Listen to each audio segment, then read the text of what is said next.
নির্বাচন যদি না হয় তাহলে দেশে যে রাজনৈতিক পরিস্থিতি, অর্থনৈতিক পরিস্থিতি এবং সামাজিক পরিস্থিতি সেটা আরো খারাপের দিকে যাবে, আর সেটা তখন নিয়ন্ত্রণ করা বেশ কঠিন হবে। আপনাদের অবস্থান কি হবে স্যার? আপনারা যে বলছিলেন বারবার বলছিলেন যে আপনারা ডিসেম্বরের মধ্যে নির্বাচন চান, মাননীয় প্রধান উপদেষ্টা আজকে আপনি যেটা বললেন যে আপনাদের একটা সুনির্দিষ্ট কিছু বলেননি, সন্তুষ্ট নন।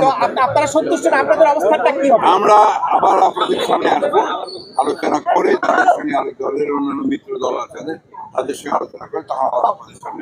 স্যার ফেব্রুয়ারি 10 তারিখে এসেছিলেন, তখন বলেছিলেন আপনি বেরিয়ে হয়ে ডিসেম্বর নির্বাচন হতে পারে, আশ্বস্ত হয়েছিলেন। 2 মাস পরে এসে বললেন ডিসেম্বর থেকে জানুয়ারি।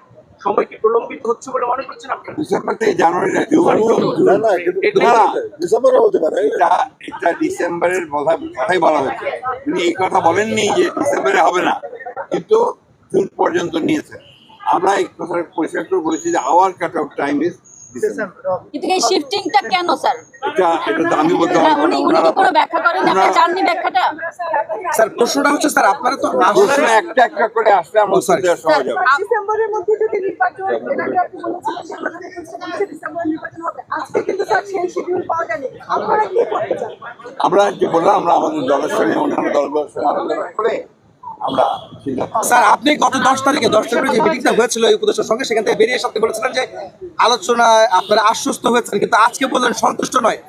এই বিষয়টা আসলে আলোচনা কি আসলে ফলপ্রসূ হয়নি আজকের বৈঠকে? এক কথায় বলতে পারি স্যার, একই প্রশ্নের কেন অন্যভাবে নিচ্ছেন কেন? একই তো প্রশ্ন, প্রশ্ন তো অনেক বিষয় আলোচনা হয়েছে, এটাই ছিল মুখ্য বিষয়।